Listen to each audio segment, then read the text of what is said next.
Now that platform 1 or floating deck 1 is completed and leveled like I want, and all the braces are in, as in some previous videos I was calling them brackets. I have no idea where that came from, but this is braced and leveled. I've walked all over it. I'm 6'4", 300 pounds. It did not give a bit, so that's good. So this is my interlock system for my stair boxes. Each set of decking that's going to go here is going to be 5 foot long by 4 foot on the decking.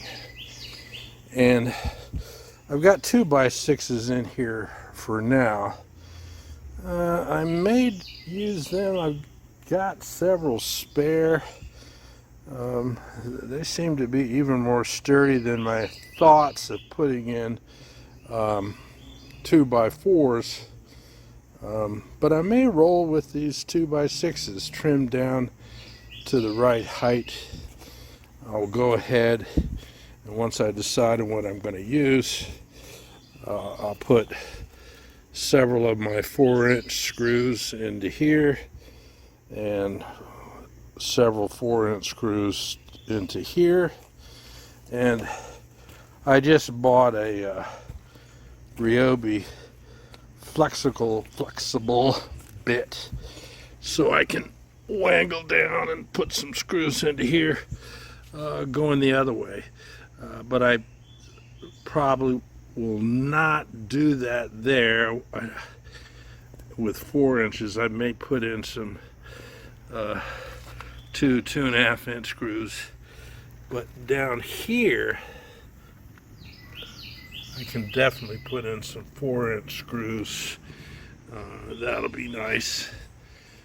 I won't be able to do that here because of how tight my cut in the hillside here is, and I may just put in a few screws. You'll see I've got this supported at this end to get things leveled to where water will go this way.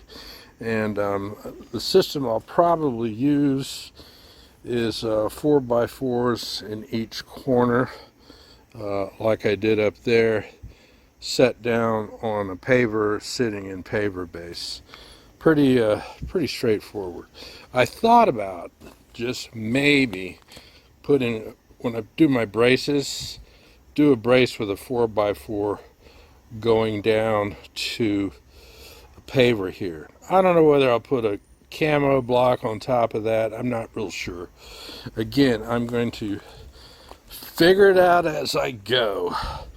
Now, I've got 3 more of these stair boxes to build, and they're not going to go straight. Let me step back. They're not going to go straight like this. As you can see, I've got a raised bed here at an angle, so I am going to offset each stair box to where it meets with the landscape timbers. So you're going to have a gently curving wooden walkway stair system that I'll keep shifting over every 5 feet, however many inches I need to, and it'll come out the full 20 feet to right about talk here. A little more about the mechanics of how this stair box construction is going to continue. I have decided to use spare 2x6s instead of 2x4s that I had purchased for this interlock process, and I found 2 that are almost exactly the right height. I'll shave them down or pound them down with sledgehammer or whatnot to get them nice and even. The next step I'm going to do is I'm going to add braces to shore this up, the better stability. And I may have mentioned it in the other video, but to add extra stability in the middle, I am along the brace, I'm going to mount a 4x4 going down, which will most likely sit on this paver here. I'm not going to mess with all the details of using one of these camo blocks. I just don't think that's necessary. I think what we've got here will be good, and I don't want the camo block hanging off either side and not using its whole support base. I'm also going to use bricks for this guy to set on. Again, no contact with the ground. And where the ground is high there, once I've got this thing in completely, I'm just going to shave the slope away and get rid of the ground, and we'll be just really happy with the way this interlock system on my first stair box has worked. I went ahead and I used the 2x6s, nice and firm. They are sitting on top of bricks, leveled out nice. I'm using spare wood, which is even better, and I used spare wood to add the braces in. And just like I talked about I was going to do, I went ahead and leveled that big paver that's straddling the swale and added the 4x4, and it's got that foot that I was telling you guys about. And I checked the level before I took all these blocks, pieces of wood and all that stuff out from these corners, and the level has not changed at all, which I'm really happy about. So now the next step is to build another one of these, and using my interlock system, it's going to slide right under here, come out to right about there, and then I'll do the 2x6s and bricks,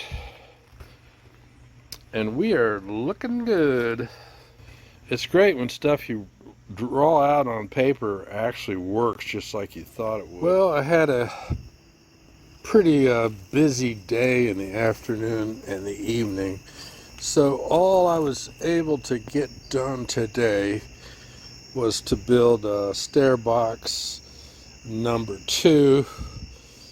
I didn't get any braces in, I don't have it leveled, but what I did decide on was the amount of offset is going to be 3 inches moving in towards the landscape timbers here. I have got on this my bed. Second stair box installed and leveled so the water runs downhill just a little bit on it. Got my braces in, and I am yet to install another support on this block. I went ahead and installed another brace and a 4x4 here, and I had a different type of block that was under my house not doing anything, so I thought I would purpose it into doing something. Things are sturdy on a 1, 2, 3-point system. Stair box number 2 is now done and leveled like I want it. I was able to build stair box 3. It's just too late in the day for me to put braces in and all that good stuff. But I made this box, like I was talking about in an earlier video, I made it a little wider than these other ones. I still have the 3-inch offset, like I've been doing, and you see this is wider right in here, so we're trying to stay as close as we can to the raised bed landscape timbers here. Today what I'm going to do is add brackets, and like I did up there on Stairbox 2, I'm going to add a 4x4 somewhere in here, sitting on some sort of block of some type. I may start the very last stair box, and 5 feet is going to bring it to right about here, which is the end of the new bed and basically the corner of the existing deck, which is what we want. Like I added more width on that stair box, the new stair box, the very last one, it as well is going to have very likely finished more stair box number 3. I got 1 to go. I got my braces in like an idiot. Last video I called them brackets again. My brain is just not on the best autopilot sometimes with vocabulary. And I got the 4x4 brace in, so when I pulled out my supports here and here, the level stayed exactly the same, which is good. And as a tribute to my Appalachian roots, I used a good old stone as a support here for the 4x4 mini houses in Appalachia and down east North Carolina. Their foundation was leveled out stones, and the houses sat there for decades without a problem. So in lieu of using a brick or a paver or something else, I just used a good flat stone that fit in the swale really nicely. I decided not to put another brace in here like I initially did up there and then had to add another, because that's overkill. These braces here and here and this one here are good. I got my last stair box installed and leveled to the way I want it to be for a little bit of runoff of this away.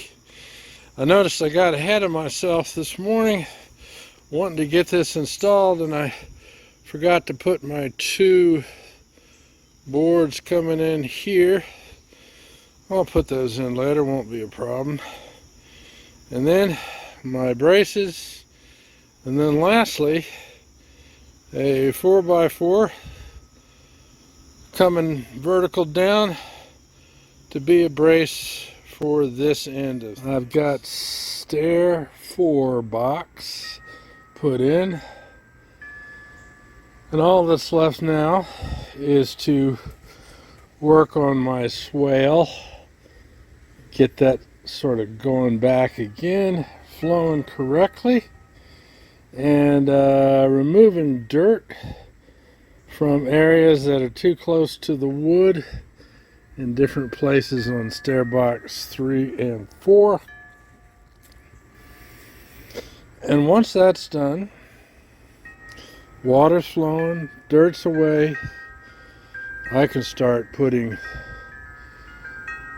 decking on, complete with all the stair boxes, and adjusting the drainage so that it drains like it's supposed to. And I've got all the wood up off the soil, sitting on gravel for proper drainage. And should we have a really big downfall of rain and an overflow or whatnot, I have taken care of adding gravel in various places, and it drains out nice and quick. I went ahead and hit all the joists, all the wood, with a jet of water, clean mud off the surface, because the next thing that happens is the joist tape goes on before I start doing. Well, tomorrow I'm going to be putting this brand of deck tape on the top of all of my joists. I priced deck tape at Lowe's and Home Depot, and this was an incredible deal on Amazon.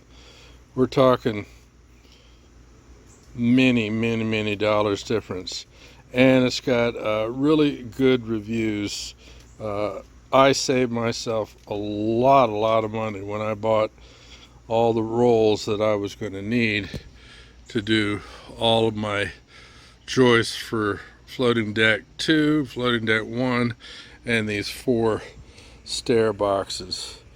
I have a whole video up about this tape, a separate video, and I will put a link into that video if you have any other questions.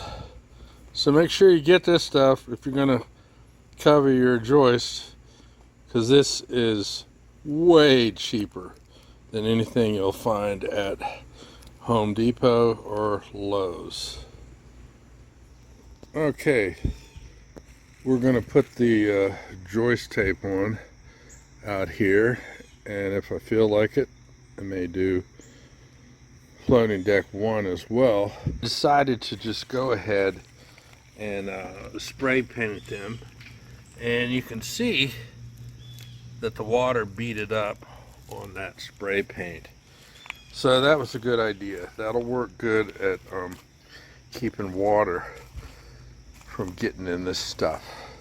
So like the 4x4s and 2x6s on the interlock system, I went ahead and did the same spray paint deal to keep water from saturating and going down the wood, down the grain.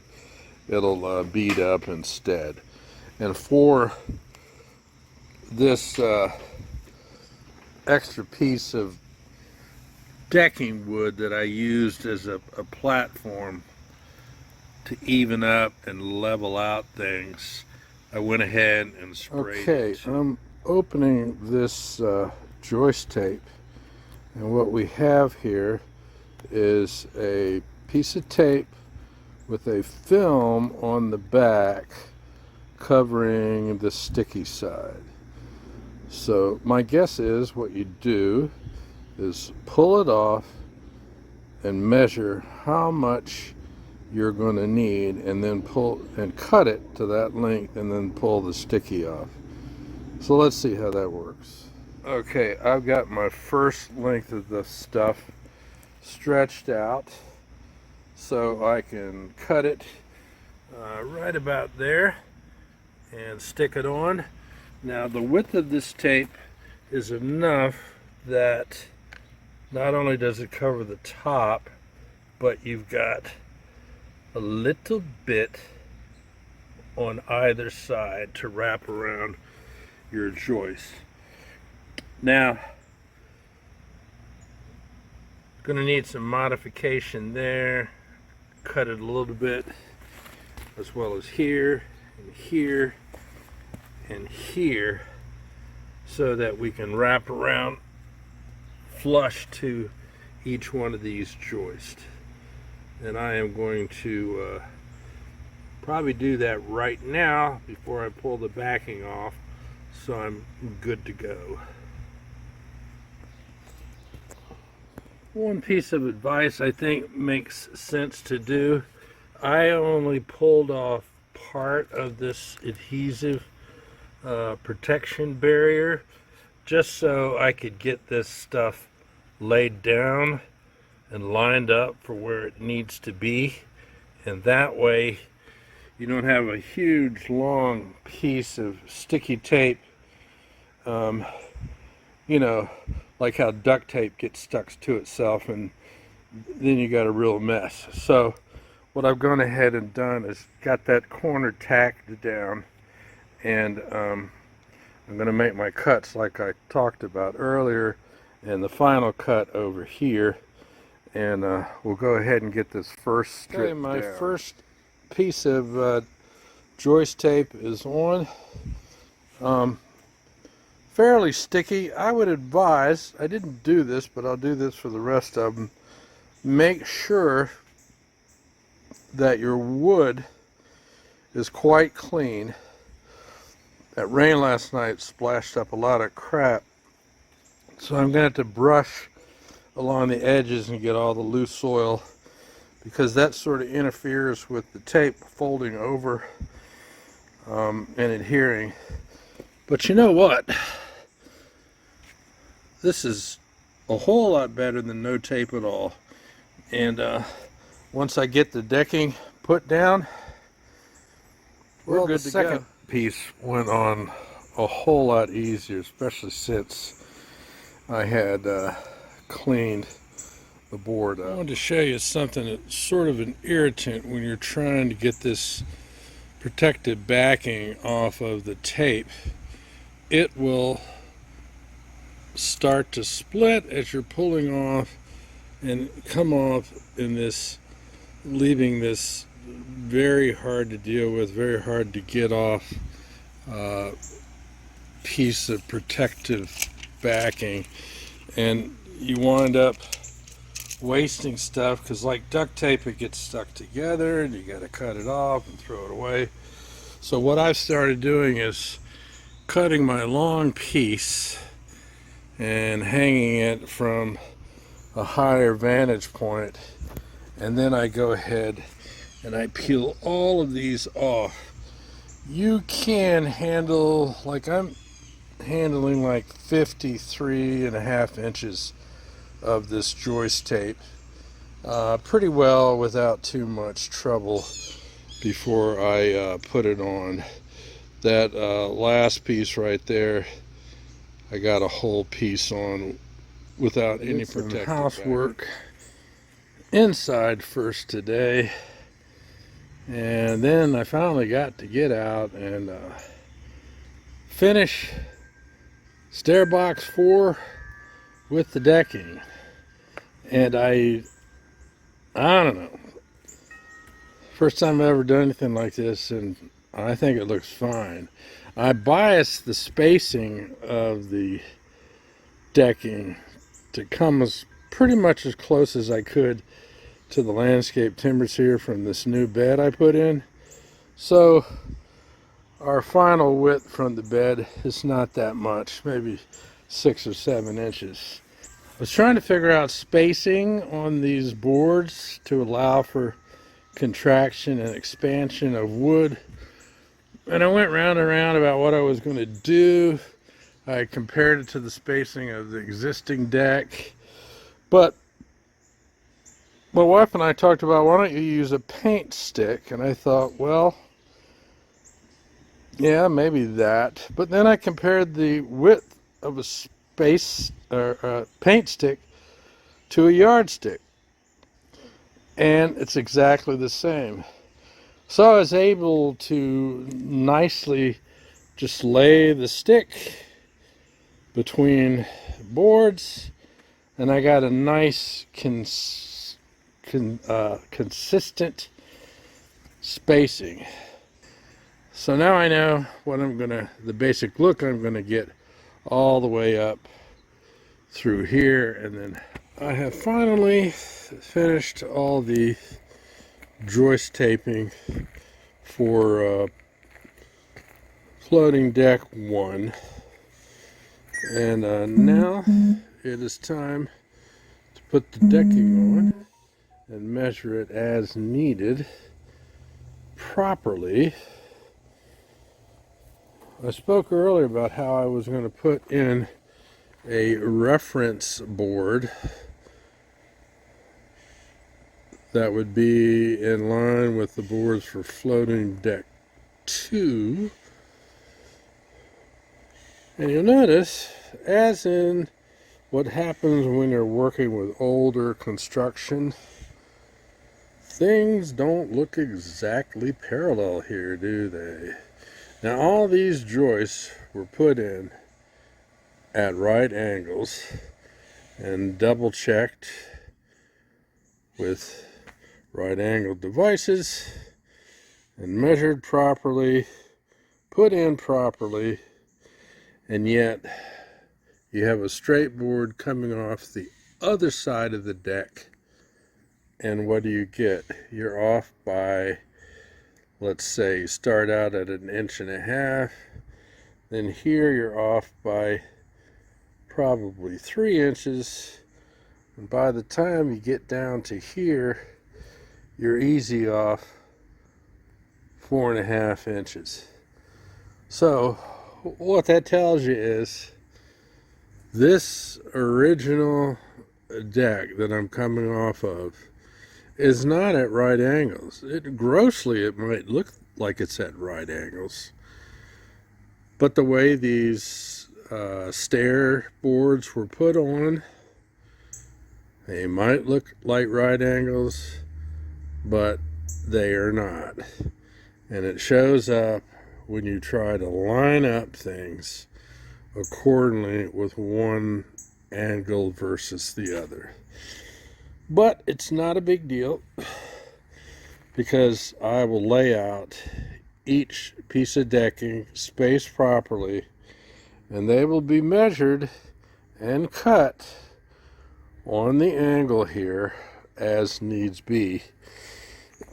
And like I said earlier, we will have 1 inch overhang here, and then down to there where they'll be cut off.